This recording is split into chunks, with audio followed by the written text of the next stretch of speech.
What is up, everybody? Welcome to the Love Unscripted podcast. I'm your host, Joseph Wilson, and this is the podcast where we have unscripted conversations with millennials about relationships and dating. And I am so glad to be back. I had to take a little bit of a break. Sometimes you got to practice what you preach as far as self-care. So I had to take some time to step back from the podcast for a little bit and take care of myself. But guess what? Your boy is back. And I am dedicated to still bringing you great conversations. I have some amazing guests that are lined up to be able to have some of these deep and impactful conversations about relationships and dating that we all show up for. So I just want to thank everyone who is here, who clicked on play, who has the headphones in their stereo, who's watching it on YouTube. I just want to say welcome, welcome, welcome. And before we get started, listen, I just want to let y'all know about the community that me and my friend Jamel Jackson have started. It's called WakeUpAnLove, where we have licensed therapists, doctors, psychiatrists, marriage and family therapists, certified relationship coaches, Monday, Wednesday, Friday, bringing evidence-based tools on how to start and maintain healthy relationships. So if you want to join that community, if you want to be a part of something where people who really want to be in relationships are learning, are growing, are supporting each other along their journey, head on over to WakeUpAnLove.com. That's WakeUpAnLove.com, and you'll be able to join and become a site member there. So don't want to miss that. But today, I am here to share something I think will be very beneficial. We're in the month of March. We're about to move into a new season. Winter has been here long enough. Listen, I'm ready for spring. And as it starts to get warmer, a lot of people are ready to start getting back out there and start dating. People are ready to get out there and give love another shot. Someone may be time to dust off, retire that player card, and may want to do something a little more serious. So what I want to be able to do today and share with you are some ways to get mentally prepared for a relationship, get mentally prepared to date so that you can have the best success. And I tend to think a lot of people, at least from when I'm talking to them in counseling sessions or just in public, a lot of people think the majority of dating is what happens when you're face-to-face with somebody, when you're in the proximity or the space of someone, when in reality, a large majority of relationship success happens before you even get into one. I'm going to say that again. A majority of the success that you will have in a relationship will actually come before you actually get into it. There's some stuff you can do to get in the right headspace to be able to go on a lifelong journey with an individual, with somebody. This doesn't happen. Being in a long-term relationship doesn't happen by mistake. It doesn't happen just because you happen to find the right person and you two just click. It doesn't happen like that. It happens because of intentionality. It comes from being deliberate and thinking about the type of person you want to connect with and what you want to be able to show up as in your relationship. That all happens before. And a lot of the things you can do to get prepared are mental. It's a lot of things you could do that you need to be thinking about in order to be able to be ready for a potential lifelong journey with somebody, or at least be able to get out there and start dating again. So I got about 5 things I think you can do if we take the time to focus on these, like to really think about them. I think we can have good dating experiences. I think we can end up in positive and healthy relationships without all the extra drama. Because honestly, we see it on social media so much, it looks as though it's not even worth it to be in a relationship. Everything we see tends to be bad news and bad reports of people behaving badly in relationships. But there are ways that we can, I'll say, safeguard ourselves from some of those encounters by having certain standards, rules, regulations that we have for ourselves that shield us from that.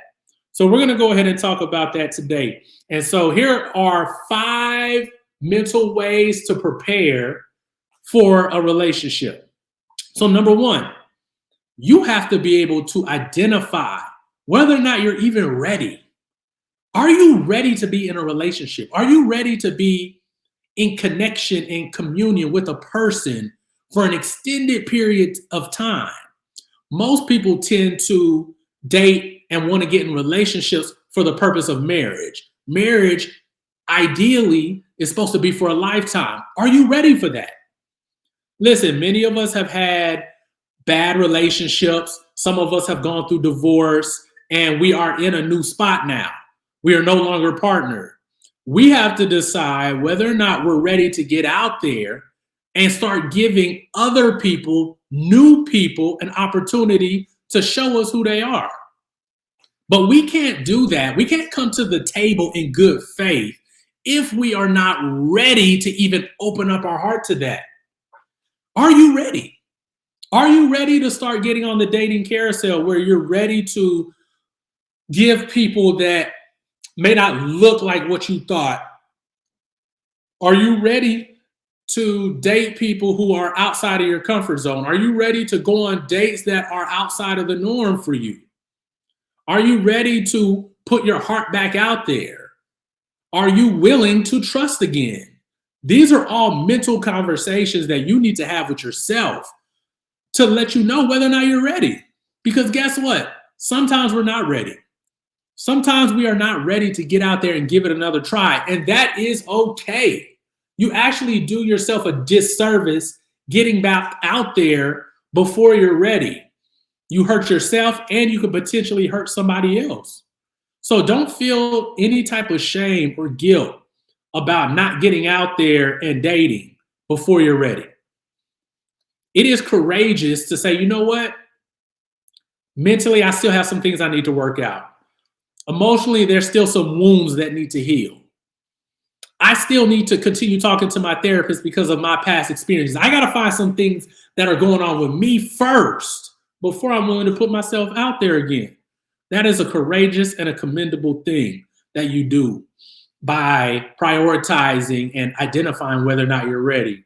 So number one, take some time to identify whether or not you're ready to get back out there in the dating scene or whether or not if you're even ready for a relationship. Number two, review your core values and let those be your guide. So if you follow me for any extended period of time, you know I am big on identifying core values before you start dating, before you get in a relationship, before you connect yourself or hit yourself to somebody else. We have to identify within ourselves, aside from a potential dating partner, what it is that we believe about relationships and how we believe they should go. What do you believe your role in a relationship is? How do you want to be treated? What are the spiritual principles or guidelines that you want to be under or follow with your partner? What is your idea on how the family will grow and how the family will be ordered and maintained? These are all things you got to identify before you get out there and start dating and get in a relationship. Because what happens is if you don't have these already mentally written down, I don't even mentally write them down, like physically write them down. If you don't have those, it can be easy to give in to certain situations, circumstances, because you may happen to find this individual highly attractive. Because their social status is one that you have not been in and you would love to be able to be a part of their world. But what we'll come to find out is eventually you'll be like, man, why am I in this relationship? Because you unknowingly went against your own core values, the things that you believe in at your core. You moved away from those. We got to start thinking about what our core values are and write them down and let that determine who can be in relationship with you. Let that determine who gets to take you out on a date or who you choose to take out on a date. We can't just do it just off of vibes. Like everybody tends to be moving off of vibes, a feeling. We just seem to click. Sometimes that's just infatuation. Sometimes it's hormones. Come on, let's be real. Sometimes it's just hormones that are going that make us really intrigued about somebody. It has nothing to do with what our values are. being able to write down and clearly articulate what our core values are will protect you from people who do not belong in your space. Having them identified beforehand will automatically allow people to qualify or disqualify themselves to be in your space. You don't gotta be dissing people or say, hey, nah, you don't gotta be here. People, by their behaviors and actions, will automatically disqualify themselves when you realize that they do not fit what your core values are. Be willing to write those down. And throughout your dating experience, throughout your relationship, don't waver from those. Don't move away from what you at your core and at your essence believe.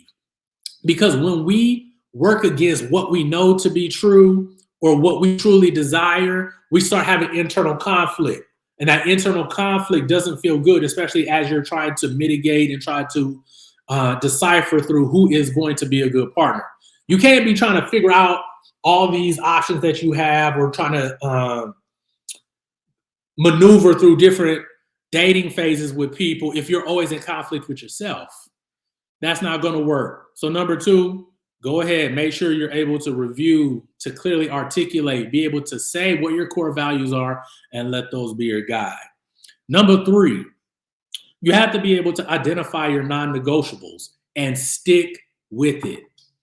So many people will have non-negotiables, but if they're fine enough, if they got enough money, come on, y'all. Listen, spring is coming. There's about to be more skin. We're about to see more skin out here. We're about to be out in spaces a lot more. The nights are going to be warmer. We're going to be out and about. There are going to be people that we're going to find highly attractive that are going to check some of those non-negotiable boxes.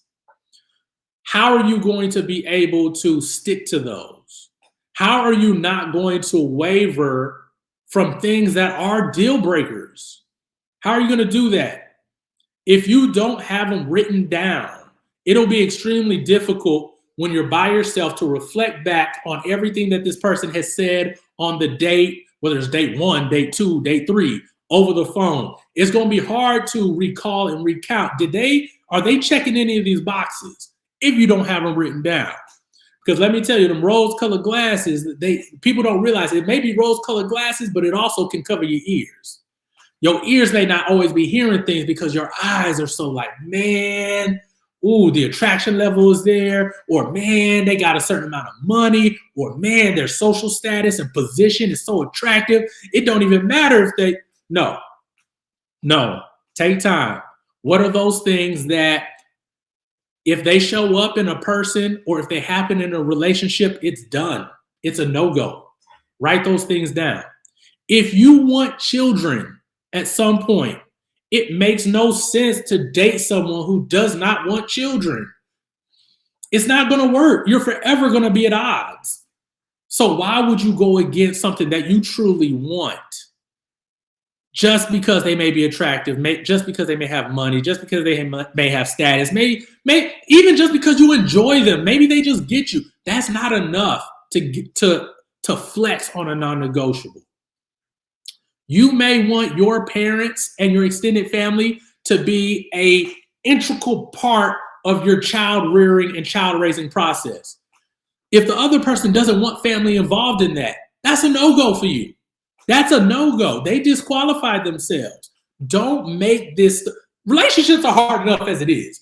Don't make it even more difficult by flexing on something that, you know what, I don't have to deal with this. I'm not going to deal with this. This is something that I don't want as part of my relationship and dating experience. So why would you flex on it? So write those things down. Be able to write down what it is that you were not willing to budge on. For some people, it's infidelity. Some people, it's financial carelessness. For some people, if I can't date someone who has a remote job, not a remote job, a traveling job where they're gone 4 days out of 5 days of the week. Like, what are those things that you're not willing to forego or you just don't want as part of your dating experience? Write those down and don't flex on them. Number 4, let me get a sip of water real quick for this one. We got 2 more, y'all. Number 4, Choose a dating strategy.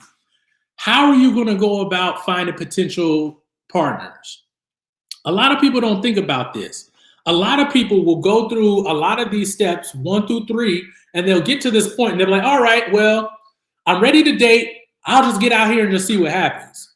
Not realizing that you may have to be in certain locations. You may have to be a part of certain clubs, organizations, social events. Like there's things that you may need to do to put yourself in proximity to people that you want to date.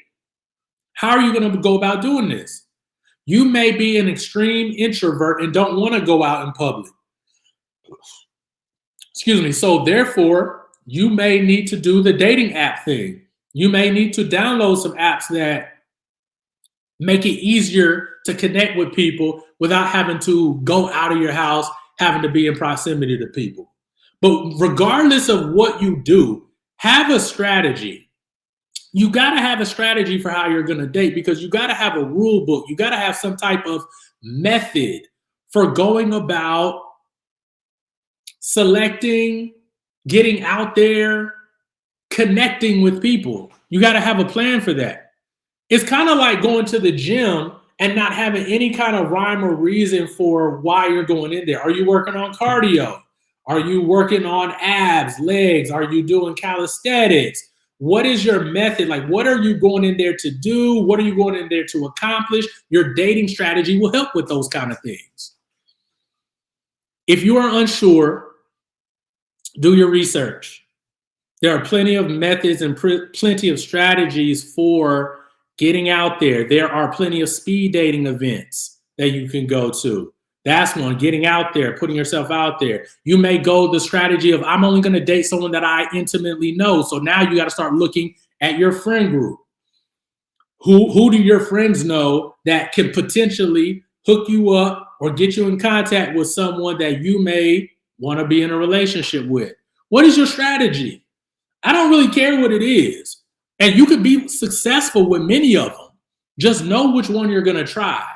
And also be willing and able at any time, once you feel that that particular dating strategy isn't working, move to something else. Yo, we do not have to do the same thing over and over, especially if it's not getting us any results. That's called insanity. So switch it up. Like, do something different. Like, if you are always the type to have really calculated dating experiences, you may have to have an extended period where, you know what, I'm just gonna get out here and try something different. I'm going to initiate this time. I'm going to just randomly go up to someone that I may not have a shot, but I'm just going to do it. Whatever your strategy is, try something new. Be willing to change it if it doesn't work, but just get out there, have a plan, have a method for how you want to go about interacting, getting in contact with people to date, and see how that goes. And the fifth one, and this is where we'll wrap up at, choose a support team to assist you along your journey. I am a big advocate of not doing this whole dating thing alone. I am a major supporter of people, when you're in relationships, having other friends who are in relationships. If you're married, you need to have married friends to support you in your relationship. Who's in your support group? Who can you talk to that can be open and candid with you throughout your journey? Sometimes we need that co-pilot to be like, yo, you're starting to deviate away from your core values. I know you. I know what your core values are, because we're friends and some of our values are the same. You're deviating. Do you have someone in your boat, someone in your circle of influence that can tell you when you're moving off your square? Or do you have someone in your group that can be like, you know what? You've really been trying hard out here in this dating scene. Maybe it's time to take a break. You've had too many instances of been heartbreak after heartbreak. How about we sit out for a little bit? Do you have someone who could support you and say that?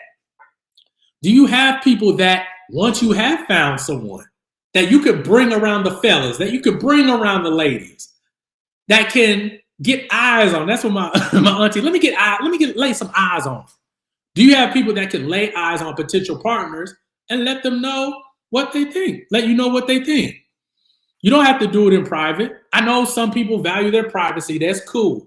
But at some point, you still, if they're going to be a part of your life, your everyday life, if they're going to be part of how you do things on a day-to-day basis, they're eventually going to meet your friends. They're eventually going to meet your family. They're eventually going to meet your support system. They're going to meet them at some point. But who are those people that they are going to end up meeting? Identify them. It doesn't have to be a large group, but it does have to be people that you trust, that can be open and honest, and that can tell you the truth when you need the truth. But at the same time, be willing to lift you up, call in, check on you, support you when you're down. You need those people. You need those people because you're going to need them no matter what stage of the dating phase you're in. Whether you're just now meeting them, you're going to need them when you get into that committed relationship. And I sure hope that they're right there in the crowd watching when you decide to tie the knot. You need those supporters. You need them there. You need people to have your back. And I just hope that as you're going through life, that you don't have to do it alone, that you are identifying very, I'll say, dependable people, people of integrity, people of good character who can support you through the ups and downs that is love, through the unscripted twists and turns that are in life. I just hope that you're able to find those people. So I thank you all for joining me this week. Those are just 5 ways that you could get mentally prepared to get out there and start dating.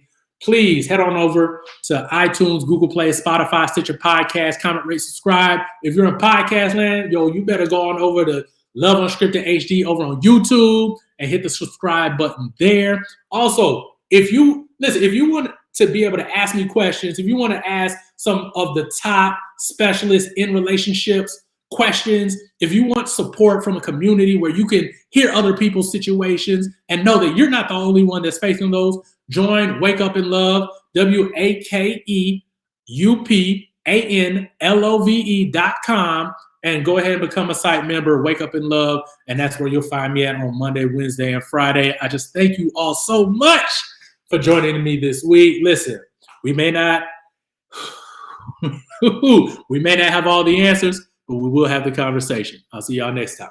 Peace.